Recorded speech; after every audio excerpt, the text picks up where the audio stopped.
Mobile में बज रही ये घंटी कोई साधारण घंटी नहीं, बल्कि पीएम मोदी द्वारा कोरोना काल में लॉन्च की गई टेलीमेडिसिन ई संजीवनी ऐप की घंटी है, जो वास्तव में अब लोगों के जीवन के लिए संजीवनी बन चुकी है। जी हाँ, बिल्कुल सही सुना आपने। पीएम मोदी ने वैश्विक महामारी कोरोना काल 2019 में ई संजीवनी ओपीडी ऐप की शुरुआत की। ये एक ऑनलाइन परामर्श प्लेटफॉर्म है। इसका उद्देश्य सुदूर इलाकों में रहने वाले ग्रामीण और गरीब जनता को घर बैठे बिना किसी खर्च के बेहतर स्वास्थ्य सुविधा मिल सके। ई संजीवनी ऐप किस तरह से लोगों के जीवन को सुरक्षित कर रहा है, देखिए खबर यूपी की ये खास रिपोर्ट।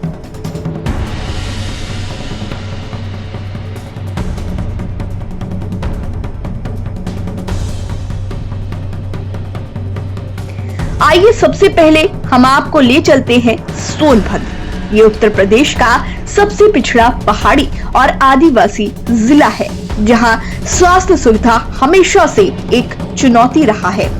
स्वास्थ्य सुविधा को लेकर यूपी की वर्तमान सरकार ने कई महत्वपूर्ण कदम भी उठाए, लेकिन सोनभद्र की भौगोलिक परिस्थितियां अंतिम व्यक्ति तक स्वास्थ्य सुविधाओं की पहुंच को मुश्किल बना देती है। ऐसे में ई संजीवनी ऐप ने अब उन सारी मुश्किलों को आसान कर दिया है।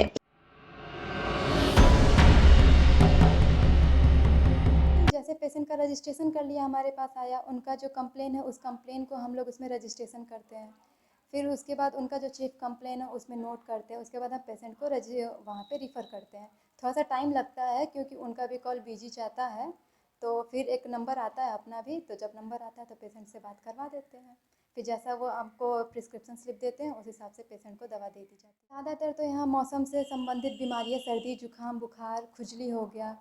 कुछ मरीज़ ऐसे हैं जो तंबाकू गुटखा का सेवन करते हैं, कुछ बीपी के मरीज़ हैं, शुगर के मरीज़ हैं, तो ये सारी प्रकार की दवाएं, सारी प्रकार की सुविधाएं ई संजीवनी के द्वारा दी जाती है। पेशेंट को सुविधा है कि आप यहाँ बैठे हुए बीएचयू कानपुर, लखनऊ, प्रयागराज में बात कर रहे हैं, तो इसमें हाँ आपको सुविधा है। समय की बचत है, पैसे का बचत है, तो इसमें मरीज को सुविधा ही है और डॉक्टर समय भी। अब सुदूर जंगलों में रहने वाले लोग भी घर बैठे किसी भी बीमारी के लिए वाराणसी, लखनऊ, प्रयागराज जैसे बड़े जिलों के डॉक्टर से निःशुल्क परामर्श प्राप्त कर स्वास्थ्य सुविधा का लाभ ले रहे हैं। पीएम मोदी की इस पहल से न सिर्फ समय की बचत हो रही है, बल्कि पैसे के अत्यधिक बोझ से भी लोगों को छुटकारा मिल गया है।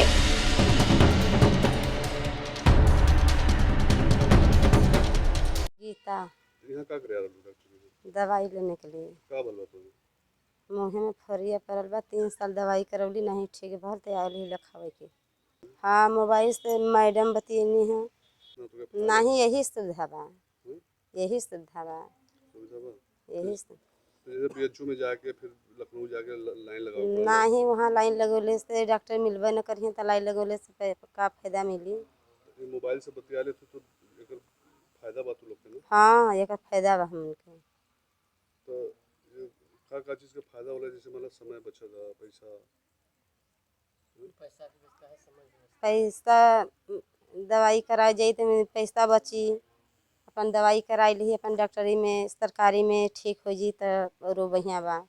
मोबाइल से डॉक्टर मिल जाता है तो ये अच्छा है ना। हाँ, मोबाइल से डॉक्टर मिल जी तो बढ़िया बा, बात हो जी तो बढ़िया बा।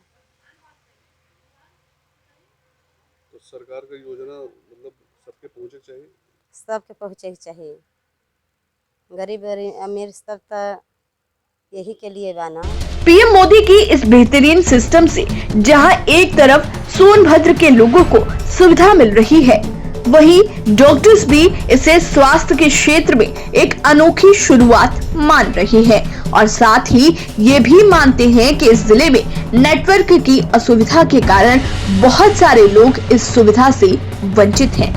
फिर भी हमारी टीम सुदूर इलाकों में पहुंचकर इस सुविधा का लाभ लोगों को दिला रही है। हमारी सरकार ने जो ई संजीवनी ऐप जो लॉन्च किया है, ये बहुत ही बेहतरीन ऐप है, जो हम सुदूर बैठे हुए ग्रामीण क्षेत्र में बैठे हुए किसी मरीज को एक हायर सेंटर से, चाहे वो जिला अस्पताल हो, चाहे इंस्टीट्यूट मेडिकल कॉलेज हो या पीजीआई हो या एम्स हो, उससे जो है डायरेक्ट कंसल्टेंसी करा सकते हैं। तो सर क्या प्रक्रिया क्या होती है, मरीज आपके पास कैसे? जब हमारे जो है पेरिफेरी में HWC हेल्थ वेलनेस सेंटर हर जिले में खोला गया है। हमारे जिले में भी 183 HWC हैं, जिसमें से हमारे वहां पर CHO तैनात हैं, कम्युनिटी हेल्थ ऑफिसर। ये इनका काम होता है टेली कंसल्टेंसी करना, ये करते हैं।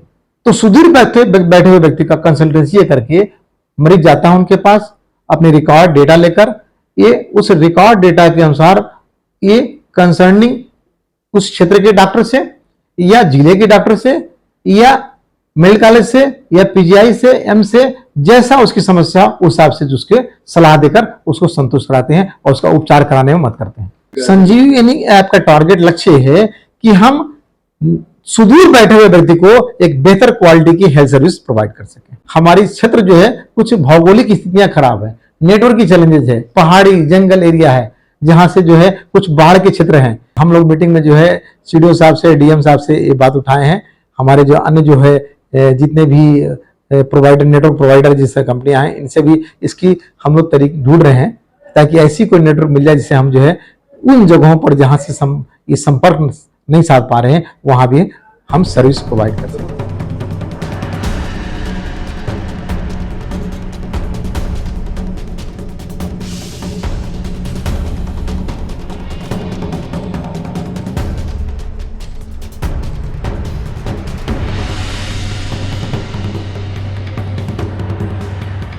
बहुत लाभदायक है और हम लोगों को हर तरह से लाभ हो रहा है और जो सही ढंग से इलाज भी हो रही है और जो भी परेशानी हो रही है यहाँ पे व्यवस्था सब हो रहा है।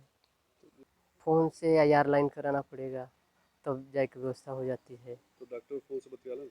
फ़ोन से मिल जाते हैं और बात भी हो जाती है। तो इससे जो कि राहत है? बहुत राहत है। तो जो आप लोग जाके वहाँ लाइन लगाते हाँ, थे, जो लाइन लगाते हैं और 4 बजे से पहले हम लोग पर्ची जमा कर देते हैं और 2 बजे 3 बजे नंबर आता है, उससे तो अच्छा है यहाँ पे।